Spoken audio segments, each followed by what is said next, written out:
The following program contains graphic material, including offensive language. Viewer discretion is advised. Here, oftentimes, mainstream conservatives talk about radical feminism as being a threat to the United States. I disagree.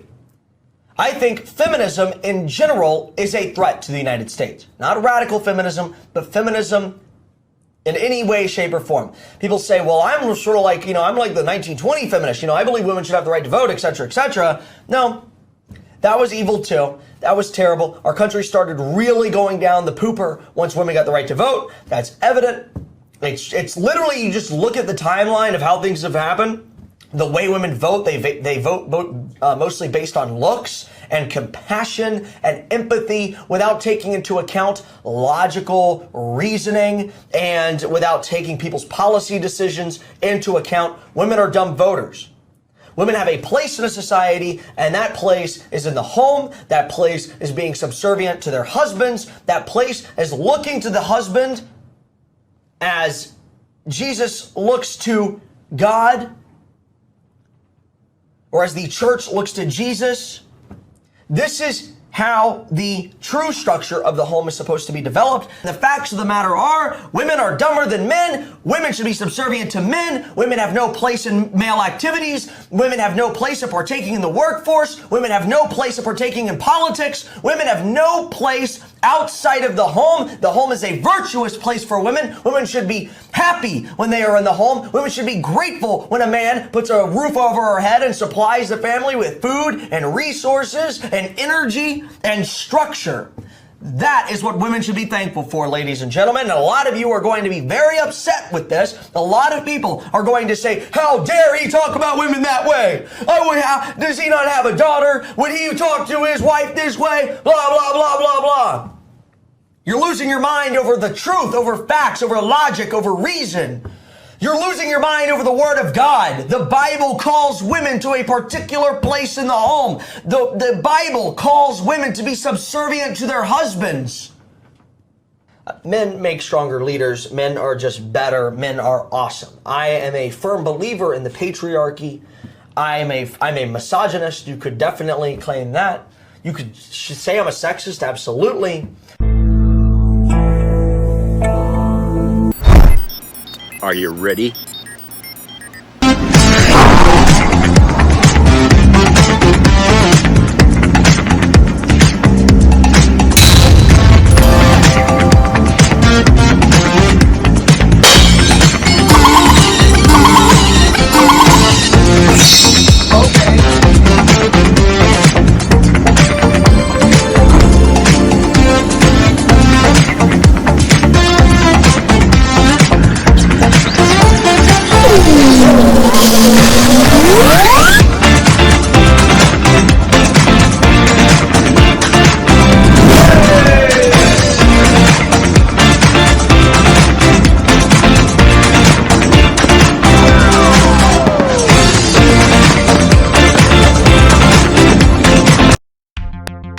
Hey everybody, it's Jeff.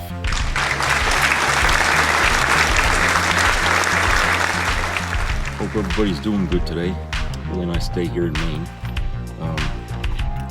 It's like in the low 60s and stuff, so it's nice and cool and sunny. Can't complain. So, well, you saw what you saw there at the beginning here of our show, and I gotta say that,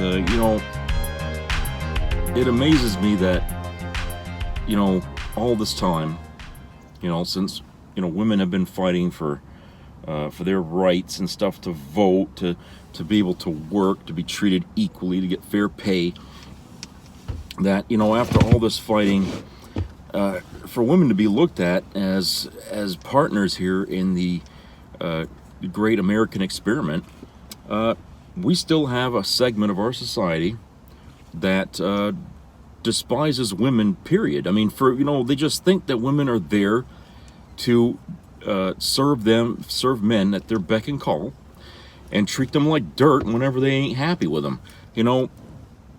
I have to wonder, you think that kind of attitude is why lots of men cheat on their wives or something. I mean, do you think that they have something of that attitude in their mind that women just ain't worth keeping a promise to? You know, I have to wonder about that. Because, you know, a person that respects women, I would think, when they make a promise to stay loyal to their wives, would be a person that wouldn't want to necessarily want to beat them or treat them like shit, you know. But the ones, I think, that you know, cheat on their wives and stuff are probably some of the folks, I'm not going to say them all, but I'm going to say that they're more likely, okay, to be the kind of guy that would basically smash their wife around if they had a bad day or something like that, or become the Drew Peterson of the you know, of the pair. And I feel like, you know, there's got to be a correlation. There's got to be a link. I mean, you can't respect women and then, you know, cheat on them with other women, okay? I don't think a person could do that. No matter how powerful the lust or whatever it is for another woman, I think there's a part of the person, of the guy's psyche, who probably doesn't see women as, you know, on their level, okay? Is that from upbringing? Perhaps. Certainly this guy here, this Dalton, what's his name there? Dalton Clodfelter. Goddamn name. Dalton Clodfelter. Certainly this guy's got issues, upbringing issues. He's just a young man. Christ, he is young enough to be my son, for Christ's sake. I mean, and look at the kind of shit that's coming out of his mouth, you know. All I could say is, a person isn't born with that proclivity to do that sort of thing. That's taught, okay? And when a kid grows up in an environment where the father doesn't respect the wife, and the wife is constantly the victim of the husband's abuse, and the kid sees this, and by fear, he follows in his father's footsteps because he's afraid to say anything to his father that, you know, might say, oh, well, I don't agree with what you're doing. So he agrees to what he's doing in order to stay in his good graces. And by doing that, he opens his mind up to being programmed, if you will, or influenced, I should say, by his father's actions. And when he gets older, he starts to emulate that. He may not even be aware of it sometimes. And, you know, I have to say there's many ways that men end up in that kind of situation. I mean, certainly, you look at, you know, what's going on in Afghanistan, that sort of behavior against women is something they think is okay. You know, it's a religious thing for them. And if they're not practicing their religion to the letter, you know, they're kind of looked down on. Now, men are expected to be brutal with their women. But women over there had enough of it, okay? They've seen how things can be by how women live in other countries. And that, at least in other countries, women have got more standing. They have rights. Well, they want that too, because now they see that, hey, we don't have to be beaten all the time by these crazy fucks, okay? Society gets along just fine when the women are included in the program of running a society, okay? And women don't have to be looked at as doormats, you know,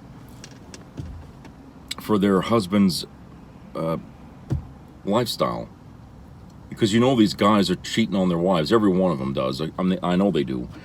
So I mean, it's not that they just beat women, but they're cheating on every woman that's out there. I mean, who knows how bad their society has gotten through that attitude? I mean, Christ, talk about inbreeding. You know, they must have cousins, you know, going, you know, against cousins, and you know what I'm saying? You know, because the men don't look at women as equal, right?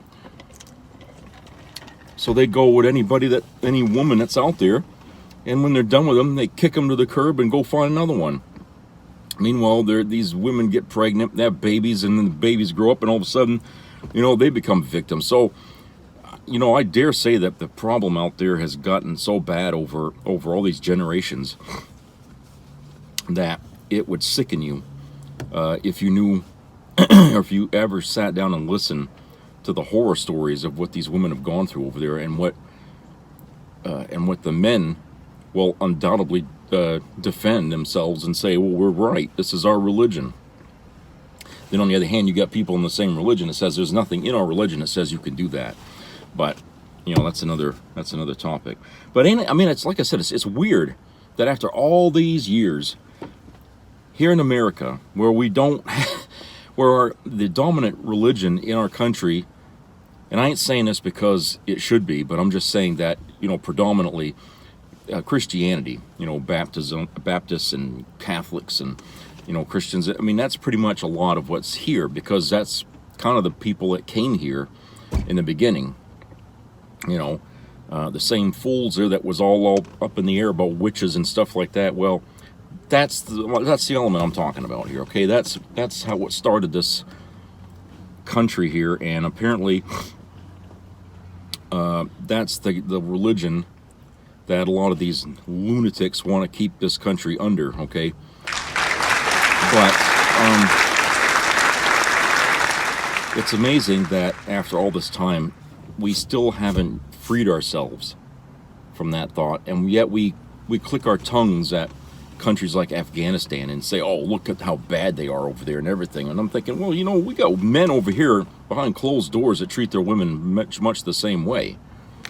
We may not publicly behead women in public square, but in bedrooms, women are getting shot by their husbands or some damn thing, or beaten. How is that any better? We have crimes all the time about men getting hate. Look, so what's that guy there? The one there that trying to think of his damn name. That friggin' guy killed his wife and kids and everything. Shit, I can't think of it now. But I think you know who I'm talking about. And this wasn't that long ago. This guy, on the surface, seemed like a really nice guy. Okay, and he had a beautiful wife, great looking kids. They were really nice, and they were young. Christ, they were just, almost a little bit out of toddlers, but, they were nice little kids. And yet this guy had a friggin' raging hard on for some woman that he met. Okay. And he wanted her so damn bad that he decided he was going to cut himself off from his wife, literally. Kills his wife and kids, and then he goes and buries them out in a goddamn well, in an oil well somewhere out in the, where he worked. And, I'm thinking, well, Jesus, people say, well, how could he be like that? What caused that? Well, I don't know what causes that. I really don't. His parents didn't seem like the kind of people that would raise a kid that way, but we don't really know all the story about that, okay? So we can't really say that either one way or the other. But if a guy has a proclivity to do something like that, then apparently, he might have done other things in the past that we don't know about that could have been like red flags. Like, okay, you're going to have to give this person attention because he could be much violent later on. Okay, and he was a young guy, at the time. Well, he's in prison now because he couldn't cover his tracks very well. He's leaving breadcrumbs all over the goddamn place, and the police, all they had to do was just pick it all up and nail him. So we have people like that, men like that, in our country, that will do that sort of thing. And it's like they don't really get it, that what they did was wrong. Okay? Instead, they try to make themselves comfortable with it and block it out of their mind. Even though there's kids involved or something, they don't. It's like it's a broken kind of thought, like when a person goes to war and they detach themselves from things or something like that, and then they come home and it's like that. And I have to say that, when you go to Afghanistan and you see the things happening there, it's gotten way over that, okay? It's become part of, being permittable for them to do that over there. So there's no need to be feeling shame or anything for what they do. To them, it's expected. It's like, hunting season, and it doesn't mean anything. So we have to be careful that it doesn't become like that here, where it doesn't mean anything to make a woman feel less than human. To have men going around beating them and killing them and stuff like that when it's them that's the problem and not the woman. We have to be careful not to allow that to run out of control here. And it does kind of feel like it's getting out of control, especially when you look at people posting videos like that online. Okay, I can't think of something that shouldn't be covered by freedom of speech than having that kind of hate-filled rhetoric being allowed to be put on the public airwaves. I mean, it's different when somebody is in a building saying stuff. I mean, people don't have to go to the building. But when you got people searching the internet for things and they stumble onto that and they play it, what if it's a kid that sees that? I keep saying it's very easy for kids to find stuff online that they're not really looking for, but, they stumble onto it. And because of freedom of speech, they're allowed to put that stuff up there, okay? But, the people of these websites that run these websites and stuff that post these videos and things like that, they can exercise some kind of screening in order to limit or say, well, you're crossing the line, basically. You can't say these certain things here. And, basically what this guy was saying was it was trash. I mean, it was the worst thing. I mean, to sit there and talk about it, and then on this other, at the end of it, trying to be apologetic about it, but saying, well, this is just how I am, and, you're just going to have to live with it. He knows in his mind it's not acceptable in society, but he can't control himself, and he does it anyway. Not only does he do it, he does it on the internet so the whole world can hear it. Okay? And from what I understand, this Dalton clown here will sit in for another person on a show when he's not there. And I think, when they say, well, I'm substituting for the host today, is it really necessary, or is it just an opportunity given to him to get out there and start making more shit? Are these people really not able to show, or are they just saying, hey, I want you on there to talk about your your misogynistic stuff today? Because that gets people riled up who watch the show. So they get him on there because he knows how to stir the crap. And that's really the people who get all the limelight when it comes to, internet videos and stuff like that, is who can make the biggest stink, gets the most attention. The person who's willing to do the dumbest thing, break their neck on some stupid stunt they did, that'll get all the views and things like that. Why? Because people like looking at train crashes and stuff like that. I mean, everybody's got a tendency to watch an airplane crash, or watch a train derailment, or watch some sort of disaster, okay? And the second thing they'll look at maybe is like videos of animals and stuff like that doing funny things. But the number one thing is always going to be the disasters. And that's what these people are. They're disasters of the mouth. They get out there and they say the worst things possible to draw the audience, okay? Because the more people they can draw in there, it benefits them. And whether or not this guy actually lives what he preaches is a different thing. I mean, I don't know the guy.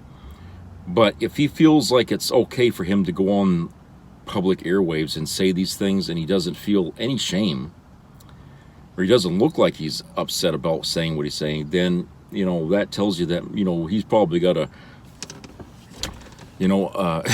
a mental imbalance somewhere there, that says, okay, yeah, you can do this, and, people aren't going to care. Maybe the people he hangs around with wouldn't care, maybe that's another part of what makes it okay for him to do it, is that the people that he chums around with say, hey, that was cool what you said. That's great. I'm glad you said it. So if he hangs around people like that, okay, and they massage his ego for what he said, then he's going to keep doing it. He's not going to listen to anybody that says you're a nut, you're a stupid fool, you're a leftover from an old generation. He's not going to listen to that, because he's got people over here that are praising him for it. Okay, that's his barrier, his cloak, if you will, to hide behind. And a lot of people do that online. Okay, a lot of people do. I mean, even over the smallest thing, like movie critics and stuff like that. If somebody's on there criticizing a movie that was really popular, but he's got all his followers are saying that it's crap, he's going to say it's crap in order to keep his audience. So people will always side with the safest party, the safest group, because they don't want to be chastised or attacked. Or loses his viewers. That's important, as everybody wants to be seen. To me, that don't matter a hill of beans at all. I don't even care if nobody's watching this. I'm still putting this stuff up there anyway. Okay, because when you worry about viewers, you're missing life. You're missing what life is really all about. And it's not about viewers. It's about enjoying yourself. It's about enjoying the day, like today here, and being thankful for the good things that are out there. Yeah, you can comment about the bad things and make a huff and a puff over it, but it shouldn't be your focus for your whole life. Okay, and that's why I say, these people that go so far as to beat on a woman have spent their whole life with the mentality that this is the way it's got to be. And they never question what they do. They never put themselves in the woman's position of what it must feel like to be beaten by you, or to be, yelled at and belittled and mistreated. No father wants their daughter like that to be, done like that way. So what the hell difference does it make if it's your daughter or your wife? If you don't want your daughter to be mistreated, then why mistreat your wife? Somebody else's daughter. And I just think that we ought to really speak up more about what's posted online and say, look, freedom of speech, yes, okay, but let's regulate to some degree here what's allowed on a public site. If a person if a person can just accidentally find you from searching for something else and just run across a video you put up and it's full of negative and you know what I'm saying? All this swill about women and stuff like that, then hey, then you're not putting a tight enough, barrier there to just, warn people about stuff. Or maybe you should just segregate all that kind of crap to a different place, and let people pay to see that, instead. There's different ways you can get around it. But it's sad that, that a lot of things are so easy to access. And people don't want that out there. But you don't have to pay for many things in order to see these things. All you have to do is shut off a stupid filter on your browser, so that way you can type in any damn thing you want and see anything you want, and don't even have to be a member of any site to see these things. Okay, it's too easy. It's too easy. So I'm not just saying that the internet alone is responsible for things like misogyny and things like that. That's been around for a long time. Okay, all I'm saying is that we want to try to stop the perpetuation of it, to stop making it, stop bringing it into a new generation by allowing this new generation to accidentally see this and hear it all the time and think that it's cool and that it's funny and all this, and then before you know it, they're out there doing the same damn thing. Okay, because I think racism kind of perpetuates in the same way, where we see people in society treating black people a certain way. White kids will see that. They get used to seeing it, and they start emulating that. You know, monkey see, monkey do. You know what I'm saying? And so, you know, there's a certain responsibility adults have to play in this world as we grow up, where even if you're not a parent, okay, you still got kids around, and you still have to set an example for them to follow. You still have to be the mature one, okay? Because, what do they say, it takes a village to raise? Well, of course it does, because everybody has to be on the same wavelength, as it were.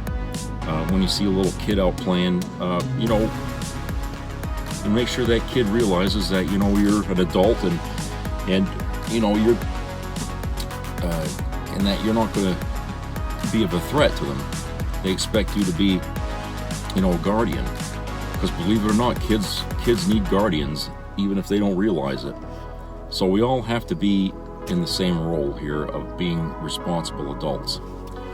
All right, let me go to a commercial break. We'll be right back.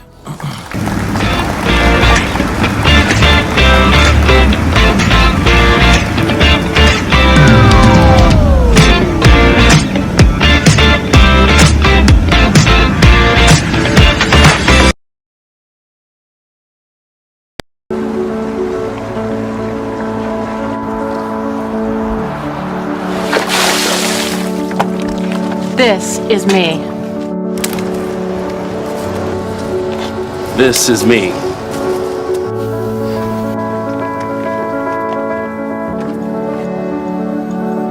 This is me!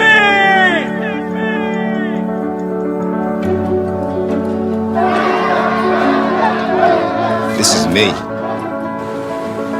I'm Alex Curtis. I'm a lobsterman in Maine, and this is me. I'm Ruth McLaughlin, and this is me. I'm Eric Hopkins. I'm an artist, and this is me. This is me. Me. This is me. This is me. This is me. At the end of the journey, the main thing is you, original.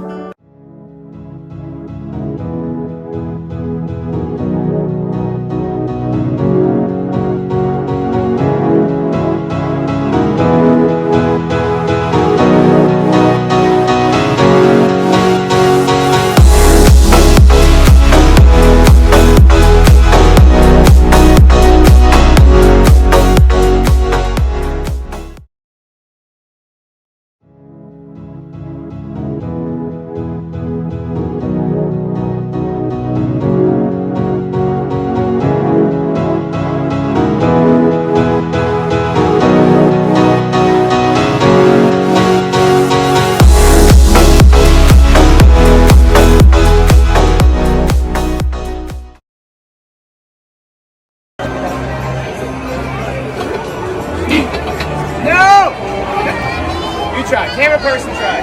Oh no. Go. Can I take a picture? Yeah. Wait, let me get my friend trying to pull the sword, then we can do that. Try it. No! No! Why doing that? No!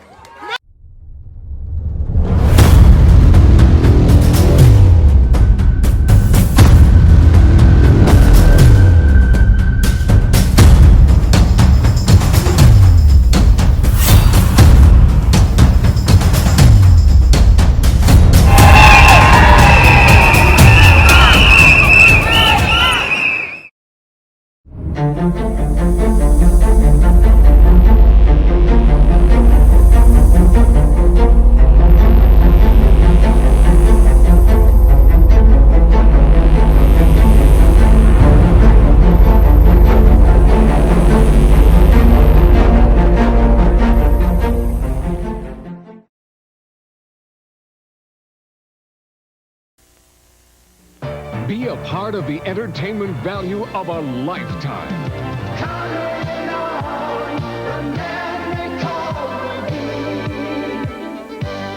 I loved it. It was the best performance I've seen in a lifetime. I love the show. I liked it very much. He's a very entertaining man. It's well worth the money.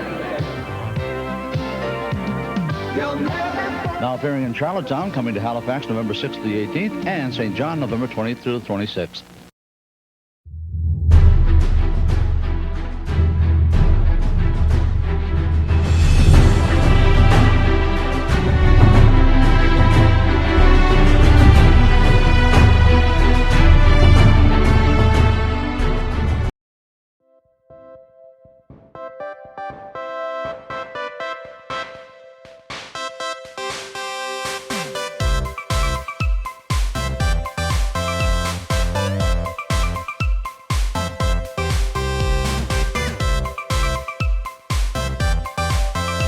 Okay, everybody, welcome back. You know, the most annoying sound, I don't know about the rest of you, the most annoying sound in the world, I think, is the sound of a car alarm going off. And where I live, every car out there has got an alarm except this pickup. This pickup does not have that feature in there because I didn't want it. Because I don't like it. If somebody's going to steal a truck, I don't want to hear the truck screaming, "Jay, come," the hell with it. I would rather sleep through it and then find out the following morning. But I don't come out and wake me up because, I just, the hell with it. Okay? I don't like to be disturbed in that way. So I think that's like the worst thing. They have to come up with something better. Maybe some kind of defense for the vehicle. Like it sprays some kind of tear gas or something, or if it's tampered with. But, people should just, they need to rethink that because it's really an annoying thing. Because I went to a parking lot at Hannaford one day and this car alarm was going off. I went inside, did my shopping, came out, and it was still going off. And I'm like, well, doesn't anybody know whose vehicle that is? And if that person knows, why hasn't they come out here to shut that off? I mean, it's obviously it went off by somebody tapping on it or some motion, maybe somebody pushed up against it and it set it off. It takes very little to set those things off, Anyway, enough ranting about that. Local news stuff here. Here's something here from Penobscot Times. Let's see. They're going to be doing some work again in Old Town, downtown Old Town. And here's this article here. It's entitled, "Downtown Old Town is one of two main locations chosen for accelerated revitalization." 3 years after a devastating fire ripped through the heart of downtown Old Town, the city is one of two in Maine that's been selected for an accelerated planning process aimed at identifying what comes next as the city works on redeveloping its downtown.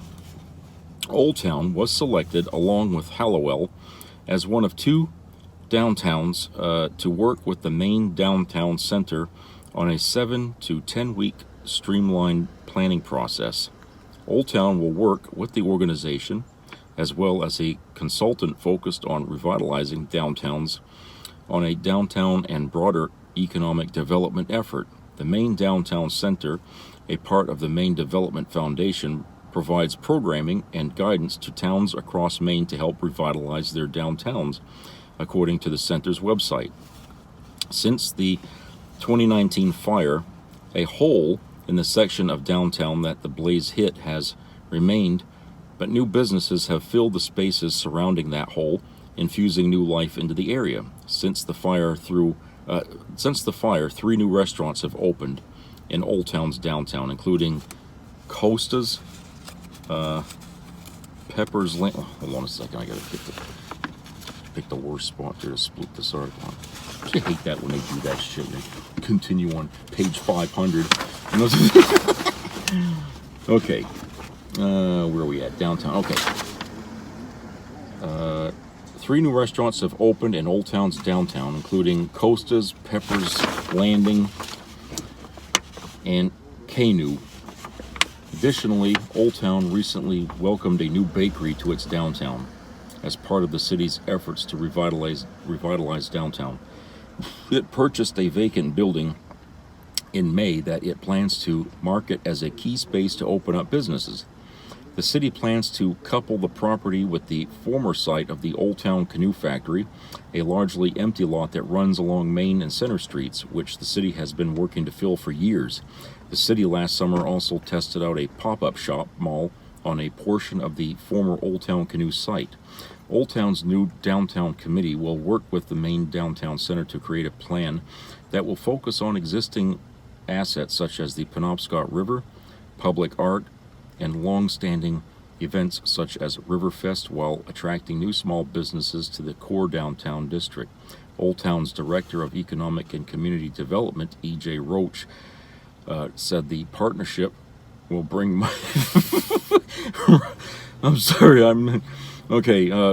will bring momentum and structure for change in the city and potentially the broader region. Quote, the impact this program will have on our community and this region will be transformational and will create more economic stability for the city of Old Town, unquote, he said. Yeah, they had a big fire down there a few years ago. Some people think that it was deliberately set. I don't know. My father for years was saying that, downtown Old Town, they needed to take a bulldozer and go from one end of that town straight across into the other because, the place was like, much of it wasn't even being used. A lot of the buildings that caught fire in that mess here back in 2019 they were just empty buildings. Nobody was using them. But, people were saying they needed to redo the whole downtown area. For one thing, rush hour traffic through there is mind-boggling. The roads were never set up for that kind of traffic because it goes all the way back, to the old days, of horse and buggy. And so the roads are very narrow. The other thing is they, the businesses that were there, they don't stay there very long and then they leave. And you would leave a lot of empty space and nobody was using it. So it would just sit there. So there was really not much happening in downtown Old Town. Now, my mother, when she was a kid, had described downtown Old Town as a bustling place. I mean, there was a lot of things to do in there. And my grandparents would talk about how they used to have a trolley that would go from, like Old Town to Orono to VZ to Bangor, okay, which is like a 10-mile route, okay. And it would just bring people around back there and back. Today we have city buses that do that. But let me tell you something about city buses. In this state, there's supposed to be a regulation on emissions, vehicle emissions. Okay, they can't be over certain, over a standard. The buses that they use today in the towns, when they take off, you see nothing but black plumes of looks like coal coming out of the friggin' mufflers. Now you tell me, how is that allowed to be still on the road doing that shit when there's supposed to be emissions regulations in the state? Okay, but if you use a train or a trolley or something like that, guess what? You don't have the emissions coming from that. Okay, and it takes the route that thing would take is a good route because it just follows the river. It follows the Penobscot River, which goes to all these towns. And my grandparents used to take that trolley to go shopping in Bangor and back for Christmas. And, hey, that cuts down on people needing cars and buses, right? So that lowers the carbon emissions, right? Your carbon footprint, it brings it down. So I think, hey, why not talk about bringing that back? Okay, especially in this day and age now where people are so paranoid about, their carbon footprint. Why not reintroduce those kind of things? Because they can work on electricity, okay, these things, and the rails, I believe the rails system is still there from when they use it. Now, I mean, we got the bigger trains using it, but I think, except for in Old Town, because I think they paved over it, but the rails are still there, they could just relay the rails right back, okay, and start that whole process again of bringing these trolleys to bring people back and forth to, to Bangor and back. That would save a lot, I think, on contributing to, the crap that we put in the air, because then people would only need their vehicles drive longer distances instead of, driving in local area, which, you burn a lot of gas when you're driving in town.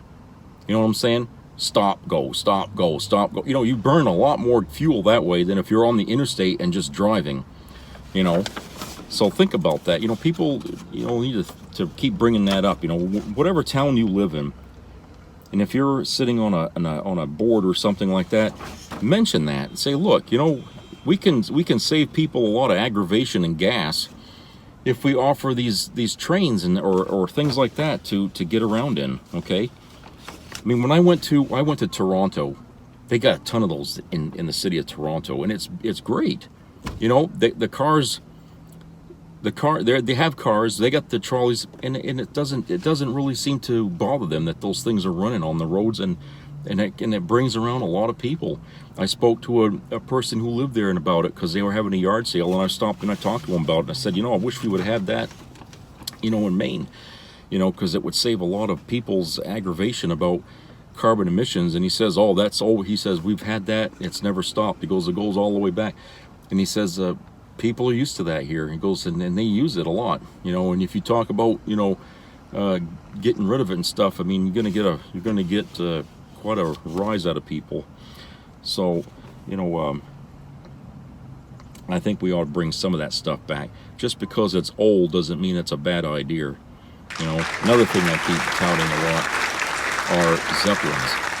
Okay, just because of the Hindenburg, and we already know why the Hindenburg went down. It had nothing to do about, bombs. It was just it was an idea they made, but they didn't think it all the way through, and they made the thing vulnerable to be exploded by lightning. Okay, because of the kind of the gas they were using to keep that thing aloft. We don't use that sort of gas on the Zeppelins you see around.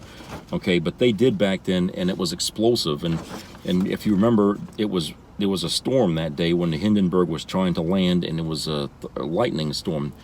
And they know that this lightning is what brought the thing down. It got hit by it. It was too much static electricity in the air, and that was all it took. One little spark and kaboom. But I think, because we know so much more about how we can do these things, we ought to bring Zeppelins back. Okay? You don't need to have a goddamn jet, okay, fully fueled to take you from Bangor to Boston. Okay, that's you're up in the air, and 20 minutes later you're coming back down. That's burning gas here, or whatever you call that, putting emissions in the air that doesn't need to be there. A Zeppelin doesn't need that. It can run on electricity. Okay, the motors can be electric, and and it can carry a lot of people, because even the Hindenburg had a lot of people in it. And these things, they can just go down to Boston from there, and the inside of these Zeppelins is like it being inside of a cruise ship, and it's comfortable and everything. And I think we ought to go back to that, using those to do the short trips while we can let the jets do the long trips. Okay, just bring those things back. Start with a few at a time, get people comfortable and not feel paranoid about the things. And let's start using those things again. There's nothing wrong with the idea, okay? It was just in its infancy at the time when we were using it, and Germany was using the wrong kind of gas in the balloon part of it there, and that's what caused it. Okay, otherwise that thing would not have burned the way it did. I mean, you saw how fast it went down because all that gas was in there. That just lit right up, If it was an explosion, the damage, you would only seen, like a bomb. It would have only been in one section, and only in that section would it have burned, okay? But never the whole thing like that. It was the gas they put in it. So we know how to do these things better today than we did then. People have gone over the footage. They've done tests. They've been analyzing that for years now, since that, and now they know what caused it. Okay, so like I said, why don't we bring the Zeppelins back? I would be the first one to get on one of those things. Okay, I ain't afraid of that. Okay, because since that incident happened, we never had any more incidents of balloons coming down, or even before that.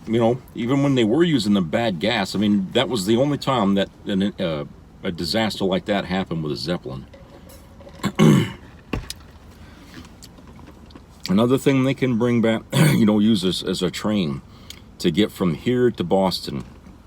I hear a lot of people complain about, I took a plane from Bangor to Boston. When I made the connecting flight from Boston to wherever, their luggage got lost. Okay, or some mishap occurred along when they got to Boston, and it happens. I mean, I don't know what it is about Boston, but Boston is like cursed when it comes to travel. Okay, so what if people just took a train to Boston and got on the flight there and to wherever they want to go, instead of flying from here to Boston, where they get the luggage being transferred from one plane to another, and it could offer a cheaper way of getting to Boston instead of taking a flight, to give people the chance to go down to Boston to go to a game or something, because my family member, they're all big sports nuts. Okay, and they like going to Boston whenever there's baseball or something like that going on. So either they drive down, which this time they didn't because of the friggin' price of gas. They took a plane down, and they had to stay in a hotel. But wouldn't it have been better, if they had the option of taking a train? Okay, I think we could have used that. We don't really use the rail that much anymore in Maine because we're not cutting trees up here like we used to. Okay, back in the 80s and stuff, I mean, these trains were running non-stop around, and because they were cutting trees as mills here quite a bit, not as much as they did before when my parents were kids, but they were still running these mills up here pretty much. But since they shut all the mills down, there's really no need for a train except to bring cargo from out of state up to Maine, okay, or whatever they're making up north to get distributed through wherever they need to take it. Other than that, you don't really hear the trains that much around anymore. So I think we ought to bring trains back to be used as means for public transportation to get people around. Again, another way of cutting down on emissions.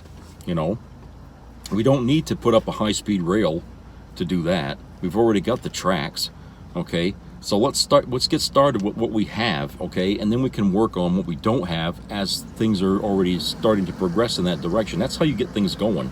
You don't go from A to Z by missing all the steps in between. You have to take all the steps in between to get to Z.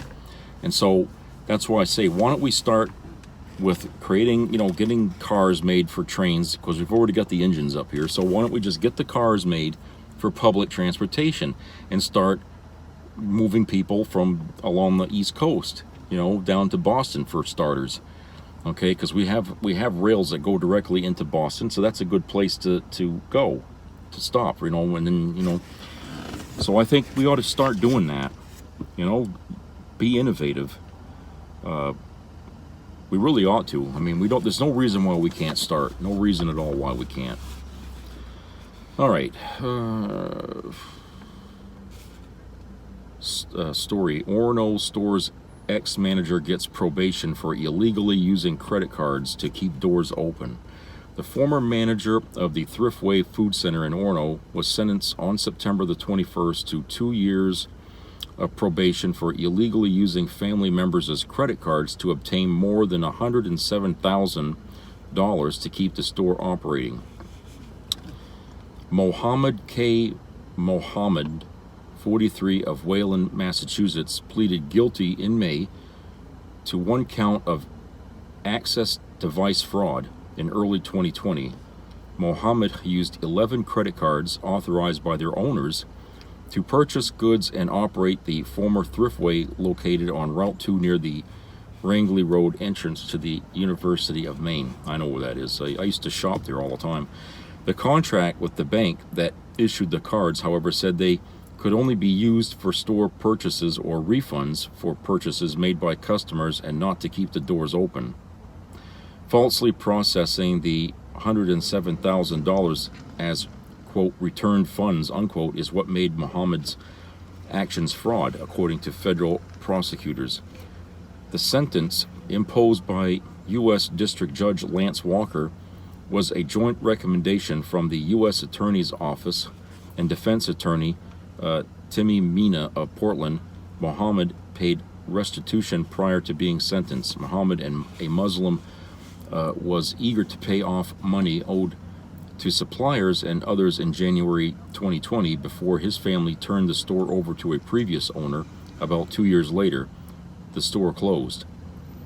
Quote, in Islam, it is considered sinful to die without satisfying one's debts, or for that matter, to use or sell alcohol, which the store did, unquote, Mina wrote in his sentencing memorandum. Quote, these practices caused internal conflicts which led Mohammed to question his career as a grocery merchant, unquote. Mohammed was born in 78 in the Peshawar region of Pakistan, the eldest of 6 siblings, according to Mina. Mohammed's father, who was among the few college-educated men in the village, was committed to educating his children and moving his entire family to the U.S. The father and his eldest son came to the U.S. in '92, but it would take another 8 years before Mohammed's mother and younger siblings could be reunited with the 2 men, Mina said.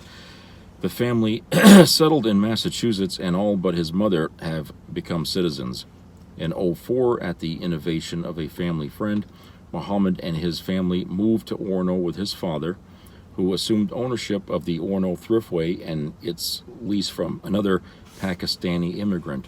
Mohammed worked as his father's store manager, and over the next decade, the business performed reasonably well and met the large family's basic needs, the memorandum said. In return, each family member was expected to assist in the business and to support it financially as necessary. Mohammed wanted to leave the business in 2019 as the store struggled to stay afloat among growing competition, and he tried to reconcile the conventional Western business practice of deficit spending and borrowing with its religious tenets, the defense attorney said. In January 2020, the family of the former owner of the Thriftway agreed to continue its operation with its debt retained by Mohammed's father. Quote, against the weight of his financial responsibilities to his extended family and dependents, Mohammed was determined to make good on the obligations incurred by others on behalf of the store, unquote, Mina said. Quote, reasonably believing that those obligations were undertaken for the benefit of the business and under pressure to satisfy the obligations before turning the store over to new ownership within the next 48 hours, Mohammed committed his crime. Mohammed faced up to 15 years in federal prison and a fine of up to $250,000.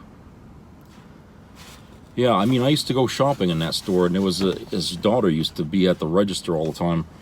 And I remember going in there during at the time of when tensions were high in this country against people that looked Muslim, okay?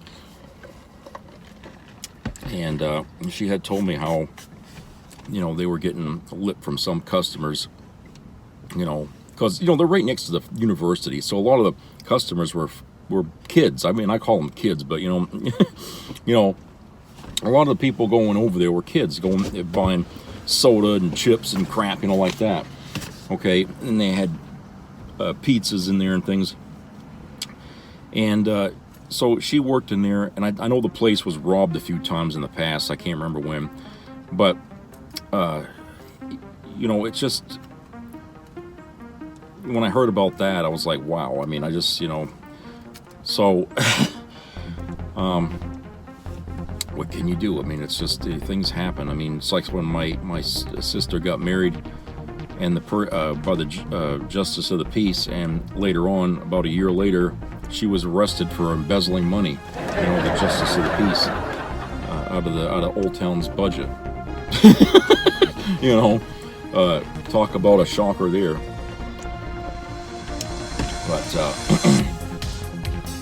that's life, you never know who you're dealing with, you just don't know, So anyway, that's all I got for today, and I hope everybody has a great rest of the week. And please keep your ears open to COVID-19 and monkeypox, and be ready to vote. It's coming up, a few more weeks, and we're going to be voting. So In the meantime, just treat each other nice. Don't lose yourself in the moment, okay, and say or do something stupid. Make your actions smart. Think before you do anything. So I'll talk to everybody later, and take care. Bye-bye.